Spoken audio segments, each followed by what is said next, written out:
the situation that President Trump faces is pretty straightforward. Number one, he can't go up the escalation ladder and win because the Iranians can beat him or stymie him at every turn.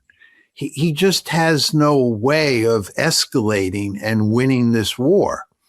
And at the same time, he has no exit option. There's no way that he can get out that's not going to leave him in a situation where it looks like the United States has been defeated. I mean, there is an exit option if you want to accept defeat, but for him to accept defeat at this point in time is politically impossible. So if you can't put an end to the war, you can't go up the escalation ladder and dominate. Where does that leave you? It leaves you in a quagmire. And like you, it reminds me a lot of the Vietnam War. As I like to tell people, I went into the American military in June of 1965, and combat troops landed in Da Nang on March 8th, 1965, and then Rolling Thunder, the famous or infamous bombing campaign in North Vietnam, started on March 2nd, 1965. And then I got out of the military in the summer of 1975. 10 years later, and it was in April 1965 that the war in Vietnam ended with a decisive defeat for us and for our allies. And we were in a quagmire from 1965 on. And, you have a similar situation here. One big difference is that we went into Vietnam fully aware that we were in a terrible spot. That we did not have a winning strategy, and that our allies were militarily and politically incompetent. I mean, the reason that we upped the ante in 1965 was because the South Vietnamese were going down the tubes, and we had to go in to rescue the situation. And it's not like we went in there thinking that we had the magic formula to fix the problem. And of course, it quickly evolved into a quagmire. We tried to escalate. That didn't work. And there was no exit option other than to accept defeat, which is ultimately what happened. This case is a bit different in that we went into the war foolishly thinking that we could win it. It's very different than Vietnam in that sense. I don't know why they thought that they could win the war, and lots of people told them they couldn't, but they thought they could win it. But once it was clear that that was not going to happen, and as I said before, we have no escalation option and we have no exit option at this point in time, we're in a quagmire. And this is a disastrous situation, not just for President Trump, but for all of us, because this is going to do enormous damage to the world economy. Absolutely. No, you actually anticipated my question, because my next question, because your point is that your point about us going into this conflict expecting that we would win and win quickly, it was contradicted by all sorts of people. It was contradicted by yourself, by others. People could see that Iran is a big country. It's got an industrial base. It's got a relatively well-organized military. It's not going to simply fall over. And yet that wasn't heeded. Now, how did that come about? Who exactly is the president and his officials are they listening to? Is it, and I've seen this suggested, that the United States doesn't actually have a strong intelligence operation in Iran, that it has relied excessively on the Israelis. The Israelis have a well-known desire to involve the United States in a conflict with Iran. I mean, they've never made any real secret about this. And that the Israelis basically gave an indication that Iran was far weaker, far more fragile than it really is. What are your thoughts about that?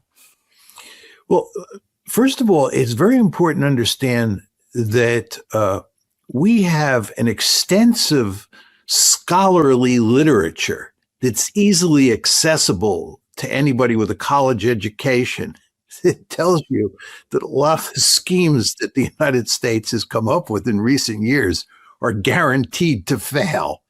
But the idea that you can bomb a country and cause regime change with air power alone is not a serious argument. The evidence is overwhelming that this just doesn't work. And why the Trump administration or President Trump himself thought that he could pull this off is beyond me. And all of this talk about, regime change and coups and so forth and so on, the literature, again, is very clear that it hardly ever works. So I really don't understand why they just didn't pay much more attention to the conventional wisdom. Second point I'd make is, a lot of people like to berate the deep state, and that includes me.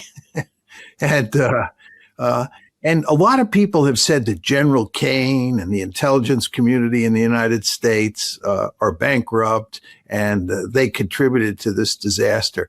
I actually think that's not true. I think the deep state, as best we can tell from the evidence that's available in the public record, understood that this was a foolish declaring war against Iran was a foolish decision for sure. General Kane told them before the war that we had no viable military option. There was all sorts of evidence in the Washington Post about this fact. Furthermore, the National Intelligence Council told the president that this was not going to work. And there's all sorts of evidence that other people in the intelligence community, unsurprisingly, given what the scholarly literature and what the historical record says, was not going to work. So the question is, what happened here? As best we can tell, it was the Israelis who played the key role in convincing President Trump and apparently Prime Minister Netanyahu that we had the magic formula. And it's this man named David Barnea, who is the head of Mossad, who became convinced that if we decapitated the regime early on, we launched some sort of shock and awe campaign against Iran, that there would be a huge revolution inside of Iran. The people would rise up, they would overthrow the government, and we'd get a new government that would, in effect, dance to our tune. The New York Times story on this, which was very detailed, said that Barnea's predecessor, a man named Cohen, had said this was a crazy idea. It wasn't going to work. Cohen undoubtedly had read the literature, knew the historical record. But for some reason, David Barnea came in and took control of Mossad, and he came up with this strategy that was supposed to work. And there are all sorts of reports in the Israeli media, by the way, that Barnea basically lived in the White House, that he was in the United States all the time selling this plan. And he sold it to Trump.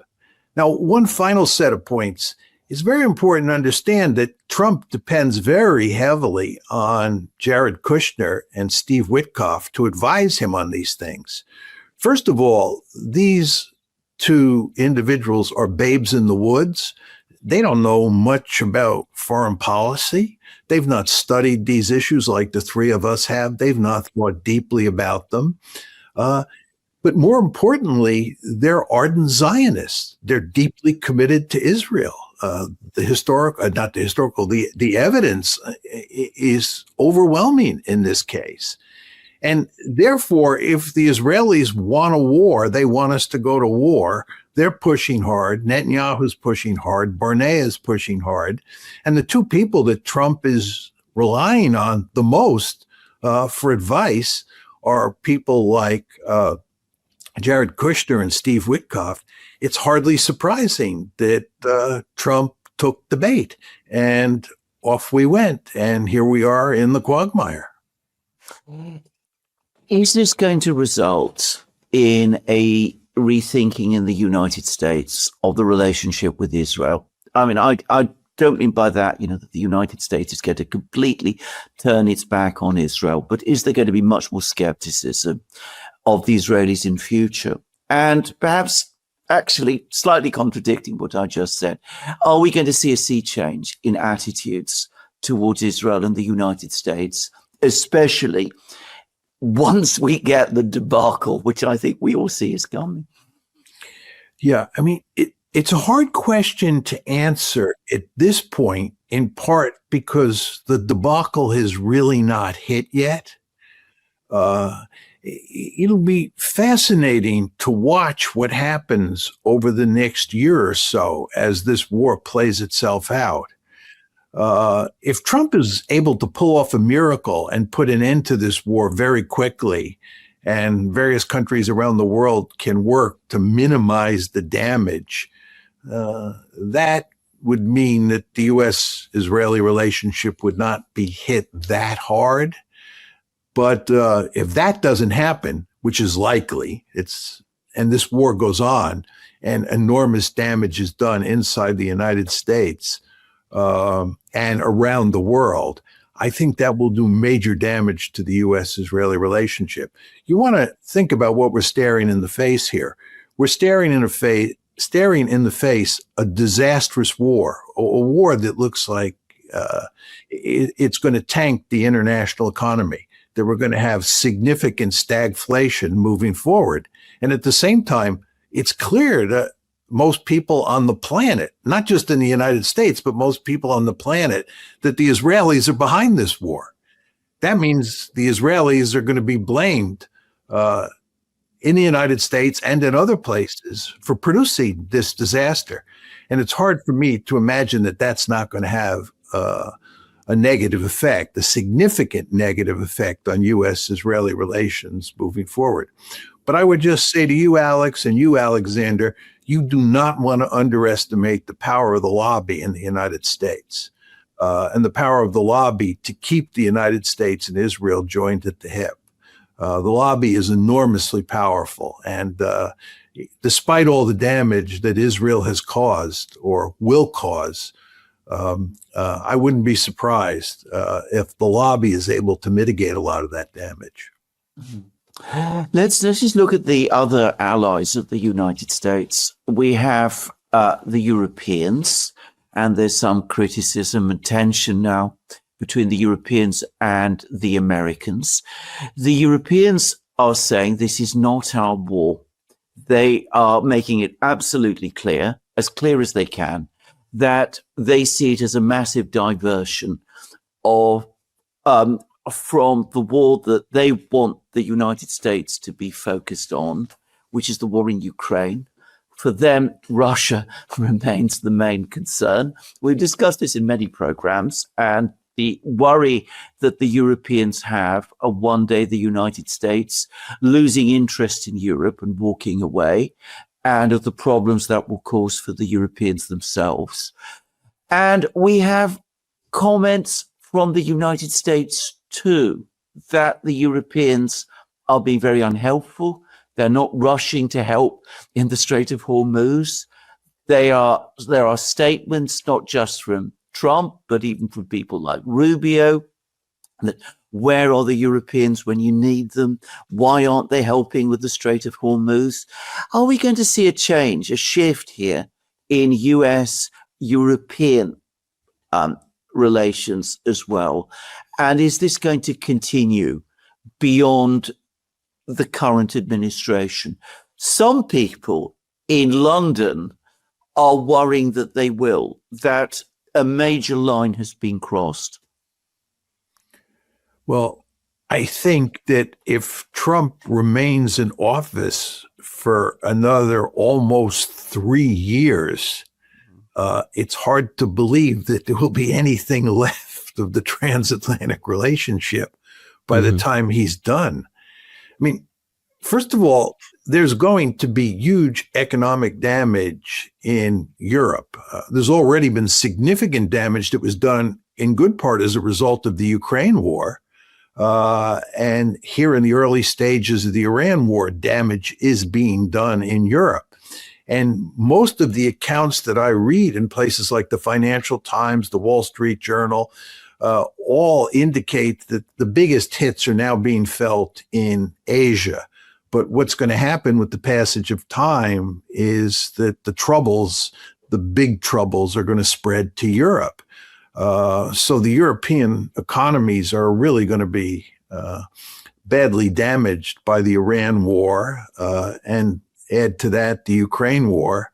And furthermore, President Trump is going to blame the Europeans for losing this war. I mean, we know how President Trump operates. He's not going to accept responsibility for this disaster. He's going to look to blame other people.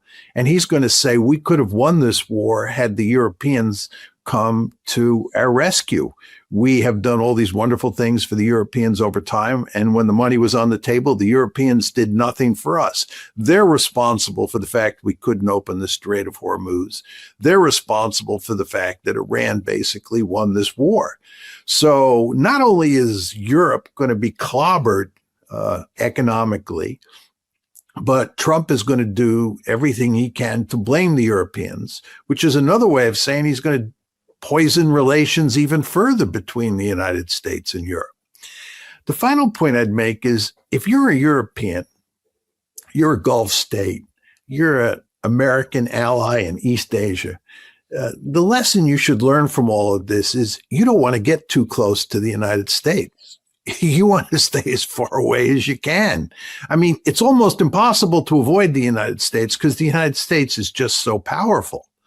And you also don't want to anger Trump if you can avoid that.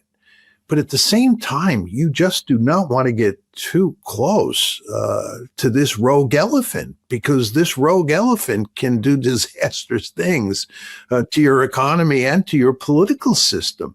I think the best example of this is the Indians. You know, when President Trump came back into the White House in January of 2025, one of the first people to visit him was Prime Minister Modi. And as you remember, in Trump's first term in office, he had really good relations with Modi. And then Modi, of course, comes over in early 2025, and it looks like he and Trump are going to be the best of buddies, and India is going to live happily ever after. But then Trump turns on India, and relations go down the toilet bowl by the summer of 2025. And the Indians have significant tariffs on them, terrible relations with the United States. And the Americans are telling them they can't buy any more Russian oil and so forth and so on. Now, those relations have been repaired somewhat. But if you're the Indians and you look at what the Trump administration is now doing to the world economy, and you look at what the consequences are for India, and the consequences for India are really profound. It's not just oil, it's also fertilizers and assorted other things that the Indians depend on that they're not getting. The message you should take away from this is you got too close to the United States. So my view is that the Europeans will eventually figure out that they have to put some distance between themselves and the Americans. It's in their national interest not to get too close to the Americans. And I just want to make one final point on this, then I'd be curious what you folks think. But you want to remember, just on NATO expansion into Ukraine, the decision to do that was made in April 2008. And at the famous Bucharest NATO summit, both Angela Merkel, who was the German chancellor at the time, and Sarkozy, who was the French leader at the time, both of them were adamantly opposed to NATO expansion into Ukraine. Because as Angela Merkel later said, we understood, or I understood, she said, I understood that President Putin would interpret this as a declaration of war. It's a remarkable statement. But nevertheless, Merkel and Sarkozy caved to the Americans. They caved. They should have stood up to the Americans. They should have said, under no circumstances are we bringing Ukraine into NATO. And if they had done that, we would have avoided this catastrophe that's now taking place in Ukraine. And as you two know better than I do, it is an utter catastrophe. But the Europeans didn't stand up. And this has been the problem with lots of countries. You don't stand up to the United States. You don't put some distance between yourself and the United States. You're going to get yourself into a heap, a lot of trouble. But this actually brings us to something else, because Ukraine has been pressing for a security guarantee from the United States. Security guarantees. The Europeans have been advocating for the United States to give security guarantees to Ukraine. Firstly, doing that is only going to provoke the Russians and is going to make any attempt to end the war in terms of the Ukraine war, in terms of a negotiated solution, more difficult, if not impossible, probably impossible. But secondly, the lesson I would have thought from what we see with the Persian Gulf countries who thought that they had some kind of security guarantee, at least protection from the United States, is that getting into a security relationship with the United States can actually land you in a very great deal of trouble. Now, I happen to know there are people in Europe who are talking about this. This is something that is for the first time that I know of actually being discussed. And that plays directly to the point that you said, that people in Europe are starting to say to themselves, is this very close security relationship with the United States such a good idea? It's the first time that it's actually being talked about, and talked about by people who just a few weeks ago would never even have considered debating it. Yeah, let me just say a few words about this whole notion of a security guarantee for Ukraine. I think anybody who's thinking about a security guarantee for Ukraine or the United States remaining deeply involved in Ukraine is living in cloud cuckoo land. What's going on here? The United States has three areas of the world that it really cares about. These are strategically vital interests, these areas. One is East Asia because of China. Two is Europe for all the obvious reasons. And three is the Persian Gulf. And the United States only has so much wealth, and it can build only so many forces, and it can fight only so many wars at one time. What's happened here is that the United States has gotten into a quagmire, as we were talking about before, in the Middle East. It is expending tremendous amounts of expensive ammunition. It's depleting important stocks of ammunition, right? And very importantly, it's pivoting away from East Asia, which is the most important area of the world for the United States. If you go back and look at the November 2025 national security statement that came out of the White House, except for the Western Hemisphere, which is obviously the most important area of the world to the United States because it's our backyard, the area that matters the most outside of the Western Hemisphere today is East Asia. So I always like to say, historically, Europe has been the most important area of the world for the United States. Starting in 2017 or so, for the first time in our history, for the first time in American history, East Asia became the most important area of the world because of the rise of China. That's why we were pivoting to Asia. But if you look at what's happening today, it's really quite remarkable. We are pivoting away from Asia.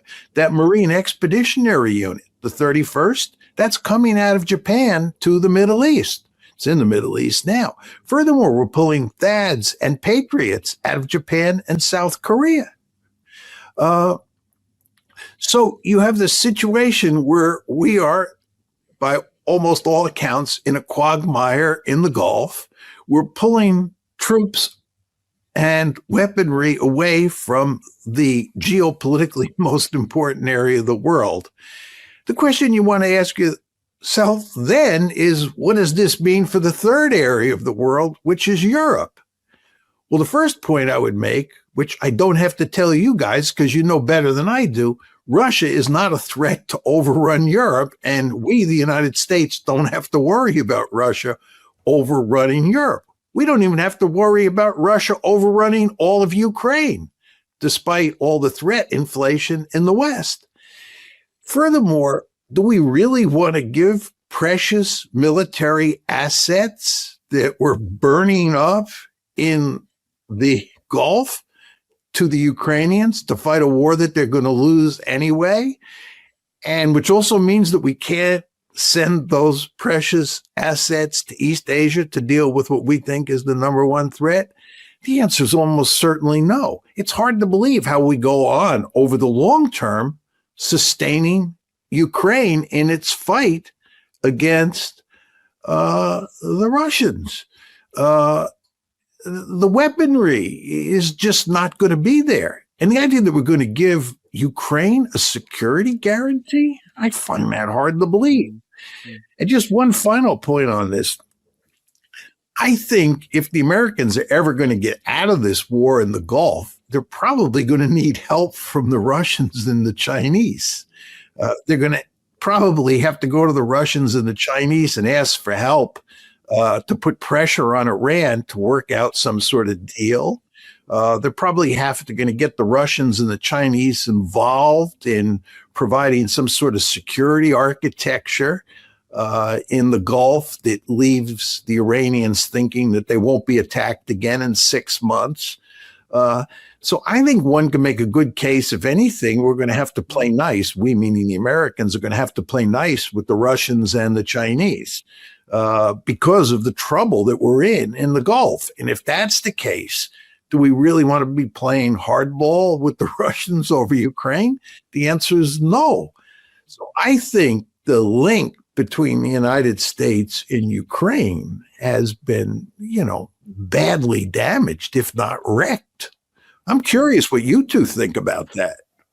Well, actually, it's a very good point, because isn't this in some ways, again, a bit like Vietnam? Because I'm just old enough to remember Vietnam, obviously not as well, but I remember people would say this is a sideshow. Southeast Asia is not pivotally important to the United States. The focus at that time was in Europe, because that was where the Cold War was being played out. There was concerns about the fact that the Soviets were moving forward towards first nuclear parity, and some people were worried that they were moving forward towards nuclear supremacy. And one of the reasons, or so it has always seemed to me, why in the end the United States swallowed the reality of defeat in Southeast Asia was because Southeast Asia ultimately had to be sacrificed in order to try to focus, to bring the focus back to the place that really mattered, which at that time was the competition with the Soviets and Europe. And the interesting thing was that in order to get out of Southeast Asia, what did the United States have to do at that time? It actually had to do exactly what you've just been talking about. It had to improve relations with the Soviets and with the Chinese, because they were the two parties that had some leverage over the Vietnamese at that time, and who could edge the Vietnamese towards a negotiation, towards a resolution. Now, history never repeats itself. It's never exactly the same. But are there some rhymes, if you like? Does it rhyme in some ways with some of the situations that we're seeing now? Yeah, absolutely. Absolutely. Just one sort of historical point. During the Cold War, and this, of course, includes the Vietnam War, we used to distinguish between Northeast Asia and Southeast Asia. And if I talked about American grand strategy, let's say in 1975 or 1980, I would have said to you, there are three areas of the world that matter to the United States. One is Europe, two is the Gulf, and three is Northeast Asia. And you want to remember that during the Cold War, our principal adversary was the Soviet Union. And the Soviet Union is physically located in Northeast Asia. And therefore, people argued at the time the war in Vietnam made absolutely no sense because it was in Southeast Asia. You want to note that nobody argued that the Korean War was a bad war or a foolish war. We shouldn't have fought the Korean War. And the reason is that Korea is in Northeast Asia and it involved the Soviet Union, right? What's happened today is that Russia's not a threat in East Asia. China is the threat from the American perspective. And if you think about it, China's physically located in both Southeast Asia and Northeast Asia. So our rhetoric has changed today, and we don't talk about Northeast Asia as that area of strategic importance. It is East Asia, which includes South and Northeast Asia. But anyway, to go back to your point, there's no question that as the war wore on, this is the Vietnam War, we came to understand that Southeast Asia was not an area of great strategic importance to us. The Soviet threat that we worried so much about was not located in Southeast Asia. And of course, we then had a rapprochement with the Chinese, which really took Southeast Asia off the table. But we couldn't get out of that war, as you were saying. And the way we got out of that war, or one way we got out of that war, was getting some help from the Chinese and the Russians. But you know, Alexander and Alex, in the end, what did it was not so much Chinese or Russian help. We just got beat. The North Vietnamese just beat us. The Chinese and the Russians really couldn't help us. I think in the case of Iran and the war that's going on there, you can tell a plausible story where the Russians and the Chinese actually help us. We're going to have to eat a lot of crow. The Americans are. There's just no question about that.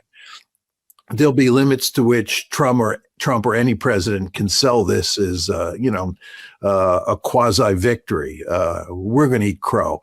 But I think we have to get out of it. And I think the Russians and the Chinese may be able to help us a bit.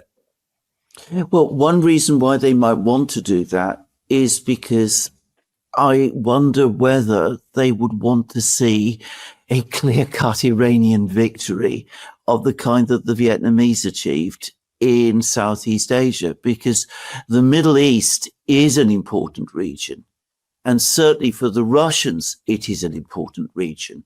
They have friends there, and they don't just have friends, they got interests there too.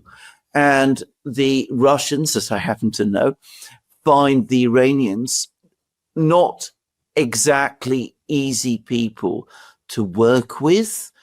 And a victorious Iran dominating the Middle East, I think is not something that people in Moscow would particularly want to see. They would probably want to see something a lot more balanced than that. And, well, can you talk to that? And can you perhaps discuss briefly what the effect of a visible Iranian victory and debacle in the United States in the Middle East, what the effect of that might be? Because to me, that looks like an enormous event. And obviously the Americans wouldn't want it. But I wonder who else would. I mean, apart from the Iranians themselves, perhaps. Certainly, I can't imagine that Israel would be happy with an American defeat in the Middle East. But as I said, I can't imagine that the Russians would be delighted with that either. The Chinese might feel differently, but I can't imagine that the Russians would be happy. Just say.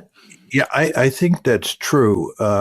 I think one thing that the Russians worry about is Iran acquiring nuclear weapons.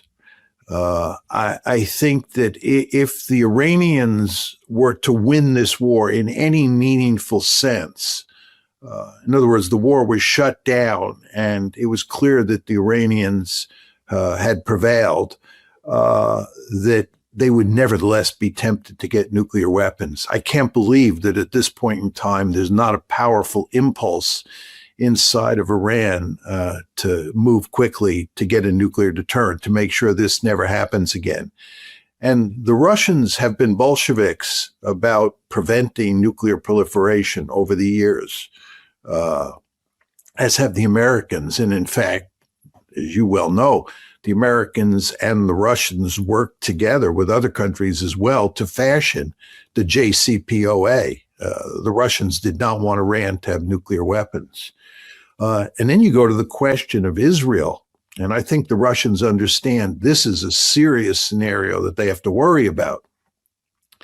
If Iran goes down the nuclear road, the nuclear weapons road, and the Israelis know that's happening, or they think that's happening, and they also understand, they meaning the Israelis also understand, they cannot prevent it conventionally. This war has just shown that they can't prevent it conventionally. The Israelis will be tempted to use nuclear weapons to prevent Iran from acquiring a nuclear deterrent. I would not be surprised at all if the Israelis used a nuclear weapon or a handful of nuclear weapons to prevent Iran from acquiring its own deterrent, nuclear deterrent. And I think the Russians understand that as well.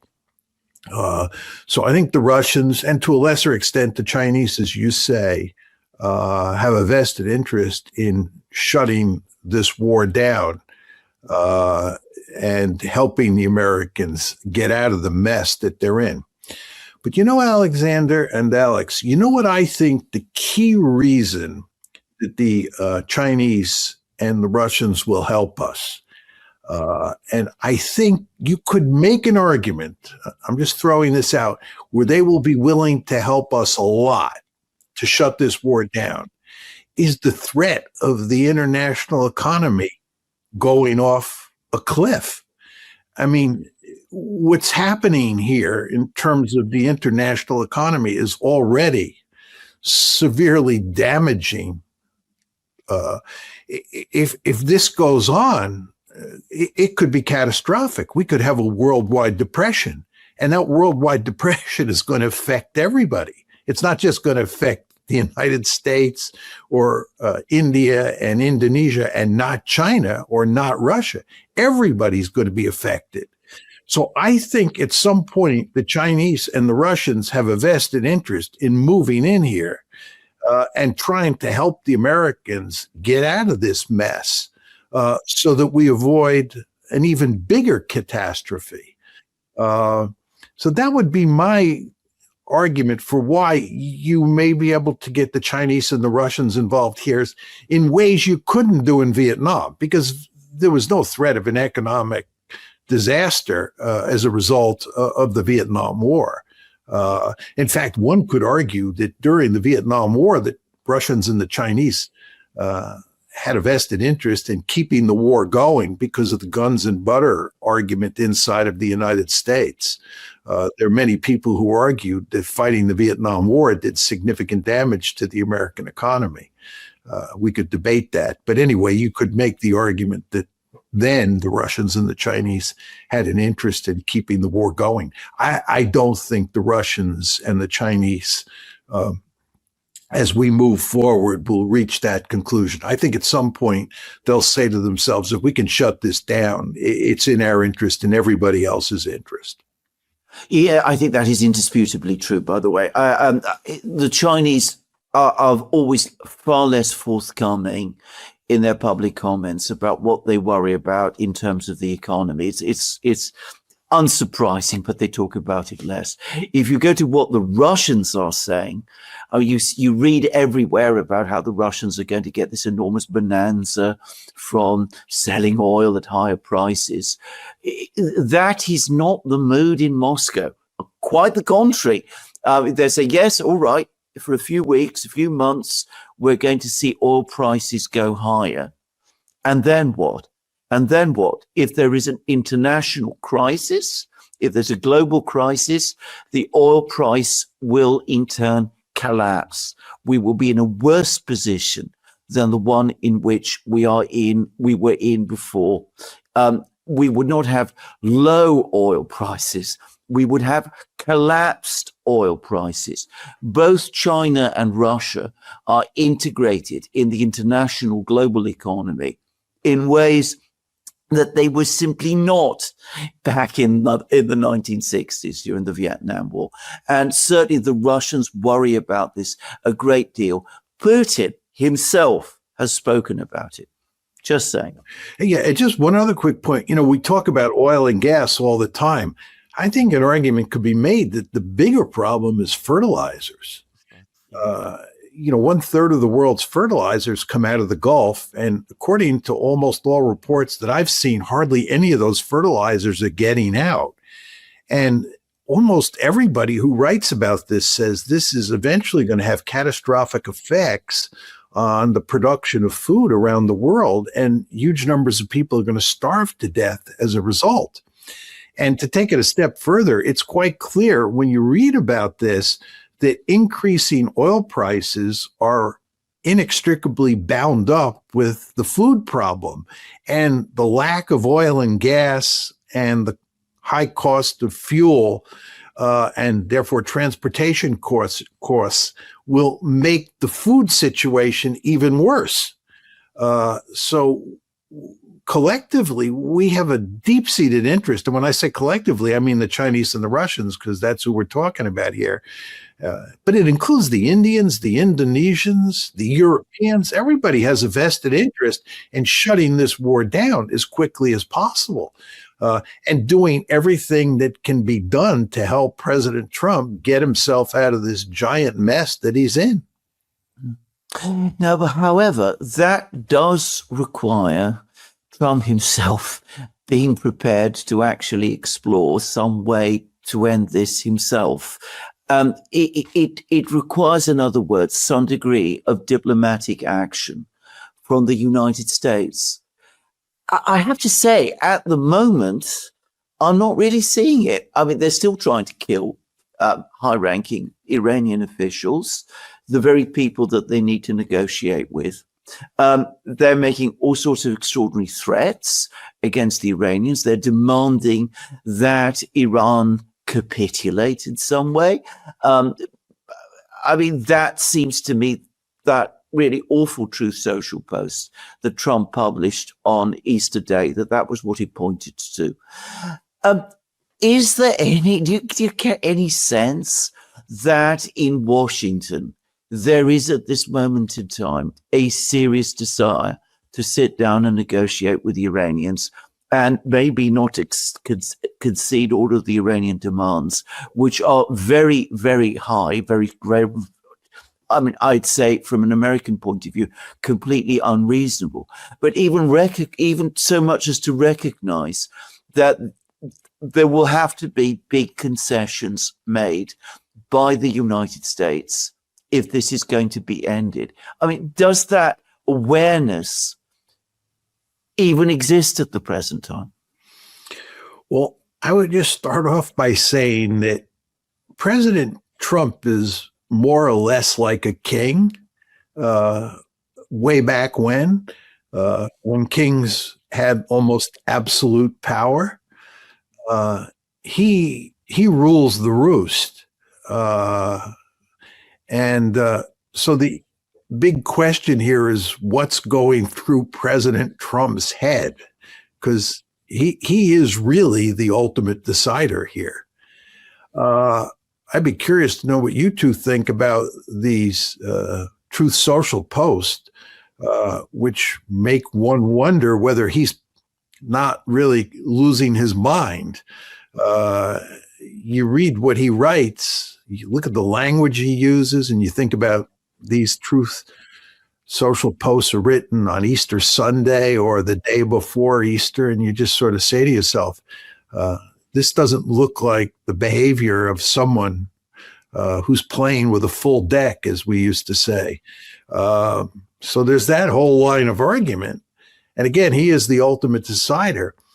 I think a probably more realistic view is that he's playing with a full deck, but the level of desperation here is great. You know, we talk about shutting this war down, but I think almost everybody agrees that even if you shut the war down tomorrow, the damage to the world economy and the damage to the United States, and therefore the damage to President Trump, is going to be enormous. He's in a lose-lose situation. If he shuts it down tomorrow, he loses. And if he lets it go on, he just loses bigger. But either way, he loses. I mean, he made, and you guys know this, he made a catastrophic blunder on February 28th. This is not, you know, some small mistake.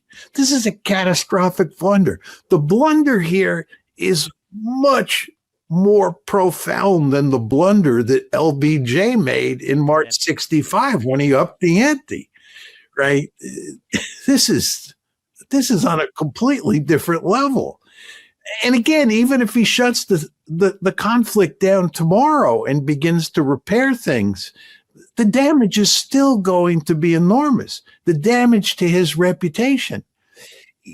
You know, you could say, I don't want to be overly dramatic here, but you can say that he destroyed his presidency on February 28th. No matter what he does, he's not a fool, right? In fact, he is a brilliant politician. I've never seen anybody like him. And I've been around longer than both of you. I'm sad to say, but I've never seen anything like this guy. I've never read about anybody with the political acumen that he has. He's just amazing. And I'm not a fan of his, but you have to take your hat off to him. So why am I saying this? I'm saying this because I think he has to understand that he has wrecked his presidency. And therefore, the level of desperation has to be remarkably high. And I think that's what you saw in these Truth Social posts the past 2 days. This is why you see him flailing around, saying one day, who cares about the Strait of Hormuz? Another day saying, we have to get the Strait of Hormuz back, and so forth and so on. He's flailing, and he's flailing because he has no solution. And at the same time, he understands he's blown both his feet off. So I think that's really what's going on here. I by the way, I completely agree. I think we all agree. I mean, to me, it looked absolutely desperate, very frustrated, very frightened. I mean, when people use that kind of language, my own experience is that it shows that there's a level of desperation and fear. Of course, the two are connected, which is expressing itself in this kind of incredible language. In Vietnam, it took 10 years for the war to run its course. Negotiations in Paris started 3 years after the Americans went in. We don't have that kind of time frame. The global economy isn't going to withstand a delay of 3 years to get negotiations going. We need to start something. We need to start something very, very fast. Is anybody pointing that out to Trump at this time? I mean, he's got, I guess, perhaps a month left before the situation becomes not just bad, it already is very, very bad, but bad to the point where we're going to absolutely look at a major crisis in the global economy. What do you think about this? Let me just say a word about, go back to the Vietnam analogy. Yeah.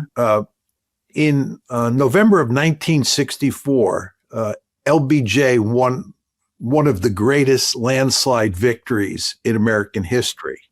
And you want to remember, LBJ was a Democrat.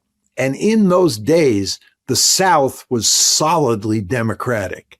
The South is now solidly Republican, but then it was solidly Democratic. And, we had big cities that were filled with labor unions, that were filled with Democratic voters. This is the legacy of FDR putting together that Democratic coalition that won big victories. And of course, he ran against Barry Goldwater, and Barry Goldwater was a candidate who was guaranteed to lose big time. So here's LBJ winning this stunning victory in 64, being inaugurated in early 65. He's on top of the world. And then, as we talked about, in March of 1965, he starts the bombing campaign, Rolling Thunder, and he puts in the first combat troops at Da Nang. On March 31st, 1968, I remember it very well. President Johnson gives a speech where he says, this is a downtrodden President Johnson. He says he will not run for the presidency again. He's a defeated man. And of course, Hubert Humphrey gets the nomination that August 1968. And he loses to Richard Nixon. But in those 3 years, Johnson's political situation, Johnson's demeanor, declined drastically. It was really amazing to watch that happen. And it was the Vietnam War that did it to him. And the truth is the same thing is going to happen to Trump. And it's going to happen at a more rapid pace for two reasons. One, Trump is much older than Johnson was at the time. And as I can tell you, when you're in your late 70s or you're 80 years old, as Trump will be 80 years old on June 14th, right? The ravages of age set in, number one. And number two, the situation, as we were saying before, that Trump is in is much worse than the situation that Johnson was in. This is not to deny what a mess Johnson found himself in and how it, wrecked his life and wrecked his presidency. But Trump is in a much worse position. So over the next year or two or three, this is going to have a devastating effect on Trump. And I think he's going to get increasingly desperate. And therefore, I think there is a risk that he will be increasingly dangerous. And this is a situation we should really worry about. So I'm very pessimistic about what happens here moving forward. It gets back to what I said to you too at the beginning. If you think about this, he has no escalation option.